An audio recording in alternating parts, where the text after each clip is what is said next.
And baby fever news. Fever, baby, fever, baby. God damn it, no one knows the song? Baby Shark? Yeah. Yeah, but I don't got kids. You don't need to have a kid to know it. Really? I only know it because everyone's been singing it. I was like, what the fuck is going on? And then I watched it and I was like, oh. You know who taught me that song? My ex. She got a kid? No. She just liked that song. Oh, you're the one that told me that's not even a new song. It's not a new song, it's an old song. I heard that too. Yeah. There were people like, oh yeah, I grew up with that song. Mm-hmm. Like, What? Why, was it something else and then they just put those lyrics No, on? Baby it's literally Shark. that. Baby Shark. Do, do, do. It's getting nominated for a Grammy this year. Oh, is that what it is? I think she learned it in fucking like cheerleading or some shit. What? From Korean girls? What? That's not a Korean song? No. Baby shark do do do do do do. Chipseki. Sheep seki seki. Submitted by Joseph, spelled Chueseph. Joseph. The first ever Hmong baby. The first ever Hmong baby has been selected for Gerber's 2019 campaign. Wow! Yo, shout outs to Hmong people, man. Shout out to the Hmongs! Yo, out there in Sacramento, Fresno, and Minnesota. Minneapolis, yo, they deep in Minneapolis. Yeah. I'm just curious why they decided to put an H in front of everything and complicate things. Because if you put M-O-N-G, that's Hmong. Yeah, and then our language too with fucking knife. Yeah, that's true. Why do we do that? Well, in this article, they said it's pronounced Hmong with the U. Yeah, Hmong, I guess. Yeah, Hmong. Yeah. Hmong tato. Potato montado. See, and it was even funnier because you said it the same way both times. Potato montado. It should be potato montado. I just learned that Hmong people don't have a country. Yeah. I didn't know that. You thought they were Mongolians? No, I didn't know. You know what I'm saying? Because I mean, I knew. Where are they from? They are kind of hill people. Traveling around. The history is they're actually Southern Chinese people that got excommunicated from the country because they had their own kingdom, and when they lost the war, they got pushed into Southeast Asia. They went into hiding. Do they have their own language? Yeah, Yeah. it's Hmong. They got strong ass genes too. Because they all look the same. When I see a Hmong person, I'm like, you're Hmong as fuck, dude. Yeah. Well, I guess I don't really know because I used to I can't tell. I used to mess with a Hmong and French girl. And Well, because she has French genes. yeah, no, so I guess I couldn't tell. Yeah. And they roll deep. I've only seen like Hmongs in 3s, 4s, 5s. That's deep. I mean, I've never seen a single Hmong. You ever see a Well, I've never seen a single Hmong person. Oh my god. It's always I'm sure like they walk around by themselves at some point. They're like, dude, you should know this. They're in the northern area of Thailand. That's my Are first. they? Well, because I knew there were Hmong people like in the States, but they live in like Fresno, not in LA, right? I have Thai pride. I don't know who these But there's a fuck ton of Hmong people in northern Thailand. Really? Yeah, like by the border of Burma and all that shit. I Shit had to the no Hmong idea. people in Sacramento. All the in the hills of Southeast Asia. That's where they live. What's up, my yangs, my bangs, my hers? Those are the typical last names. I haven't dude. met too many Hmong people. Because they don't live in all LA. over there. Yeah, they roll and they roll deep too. Yeah, they're like in like In 3s and 4s and 5s. Towels. What else is there? Montato. The prominent religious shamanism too. It's kind of cool. All right, so yeah, they be fucking killing chickens during fucking weddings and shit. Yeah, the shamanism thing that they do. It's pretty cool. Word? Yeah, Interesting. like ghosts and stuff. all right, so this 15-month-old baby named Kyrie. Yang. Kyrie. Yeah, Kyrie. Oh, She Kyrie. was Kyrie. She Kyrie. was named after the Kingdom Hearts character. Aw. So she won the Gerber photo search judges. This is what she looks like. Oh, she's so cute. Oh my god. Adorable. Yeah, so the judges said that the photo that they submitted, the parents submitted of her, like they fell in love with it because she just looks like, you could see the curiosity and wonderment in her eyes. Yes. Yeah, she's cute. She looks like a baby fish. Yeah, I was thinking the same shit. Baby fish, Fish, fish, dude. But yeah, so here's some more photos. Oh my god, she's so cute. Yeah, She's from North Carolina. She knows her angles too. Yeah, she does. Popping her hip out. She got attitude, She does a little the toes thing. All right. She's doing one of these things with her shoulders. Yeah. So she's now the 2019 Gerber baby. She's the first Gerber baby of Hmong descent. Wow, has there been just an Asian at all? Sorry? There might have been an Asian one, or else they wouldn't have focused so much on the Hmong. Specifically Hmong? Yeah.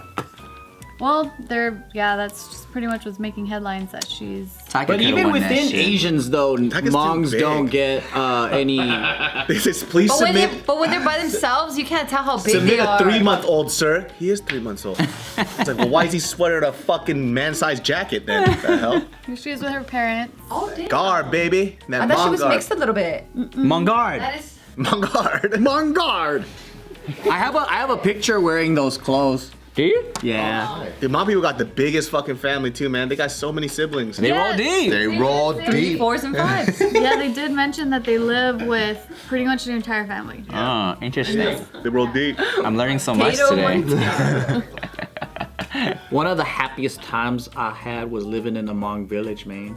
Really? It's like a party every day, dude. When and where? In Thailand. So around when I was 13 or 14, I went on this mission trip, and then I went to Thailand, and then they were building, like my church was building churches, and just they were helping out the villages of these poor Hmong communities, because they're also not citizens.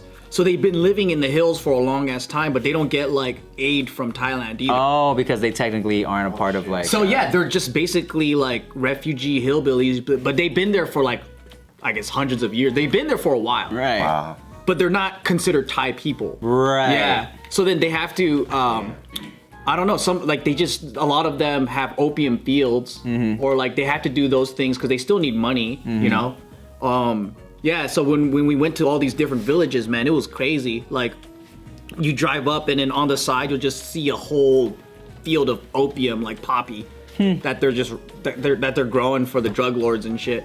But like it's just regular ass village people, you know? Like they got pigs and shit like all over town. Like, and I'm like, how do you know which one's your pig and which one's not? And they're like, oh, when we, kill the pig, everyone just comes and eats. So they made like a big ass pig soup thing, and the whole village just came down, and everyone got like little bowls and stuff.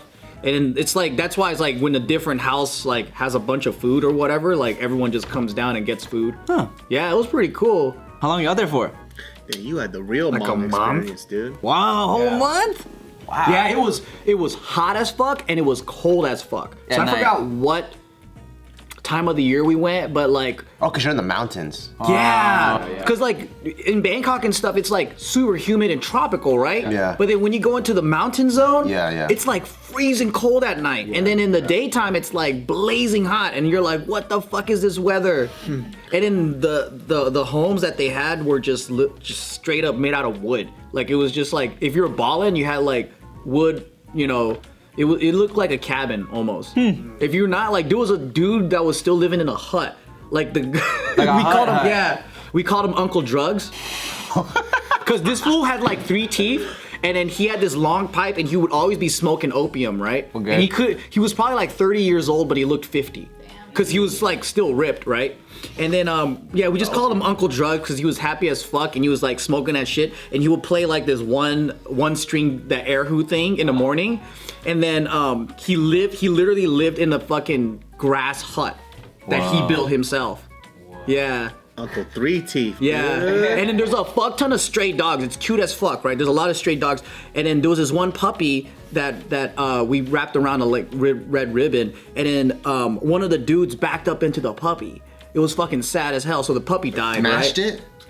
Yeah, well, the puppy got hit with the tire, but the puppy wasn't like dead. He was kind of like laying down and then just slowly passed Why are you away. telling us the story? Because Uncle Drugs was one of the biggest warm-hearted motherfuckers on earth, right? He saw that we were all sad, so he dropped his crack pipe, his opium pipe, right? And he got up, he rushed over to us, and he did this stop thing like this, and he was like doing sign languages to us, and he moved over, and then he fucking got the puppy, and then we all followed what he was gonna do with it. I was like, that fucker better not eat it or whatever, right? With his 3 teeth? No.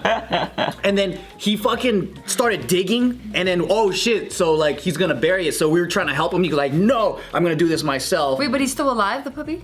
the puppy died in front of us. Yeah. And then so he started digging and digging and digging, and then he put the puppy, and then he fucking buried it, and then like we all kind of like prayed together. Aw. And then he was like the, what do you call it, like the mortician or the he was like he became like the pastor. It was kind of funny, Like a nice little moment with Uncle Drugs. with the big heart. Uncle Drugs, dude. I love the shit that warms your heart.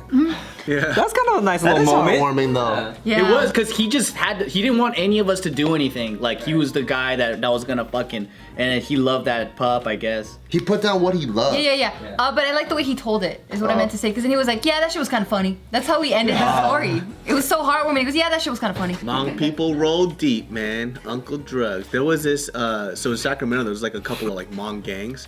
But me being a dumb child, had no idea it was a Hmong gang. And I thought we were just friends. Yeah. But there was a group called MOD, they're called Masters of Disaster. I thought it was a fucking like culture club, dude. Because you grew up with these people your whole life, and then you know Like they're the just like, Key "Yo, Club? man, you're really cool with us, Dave. You're really cool and shit, man." I'm like, "That's cool, bro, but I'm not really Hmong, so I don't want to join this culture club." And then my friend told me, he's like, "Dude, that's a gang, you dumbass." And I was like, "No, they're not. What are you talking about? He just writes it on his book all day." Like, MOD. But it's weird because you grew up with these people as a kid, and so you don't know what it is. You know what I mean? So I'm just like, "Oh, these are not good people." So you see them start jumping people in high school and stuff. I'm like, "Oh. You guys are bad people. I had no idea." Unless they were jumping bad people. Oh, maybe. They would do some dope shit though. Like they were pretty smart because I remember in high school there was this one fight where they had this distraction where they literally had two of their fucking gang members fight each other, quote unquote. And so all the fucking faculty and staff went there, and when they came over, they just fucking jetted both of them while they were jumping somebody else on the other side of the school. Damn! Fucking smart, dude. Wow. Masters of disaster for real. Yeah, Now they're the masters of OD. distraction. Masters of distraction, dude. Oh, one thing that I will always remember is there was this toddler with a rice bag for clothes. It was the cutest thing on earth. Cause he walked around and it was just a fucking, it was him in a rice bag and no arms, cause his arms are inside, right? Yeah. And you see his little legs just, and then he had his group of friends and he would just trail behind with his little legs just, and then he would just walk around with the rice bag on. Like the white with the green and red writing on it, that one? It was a burlap sack kind of like rice bag. For sure. That's cute. They should have sent his picture in for the And he Gerbers. would, and then he would like dig a hole and he would squat and shit in the morning, and every time we walked by, he would wave to us. That's cute.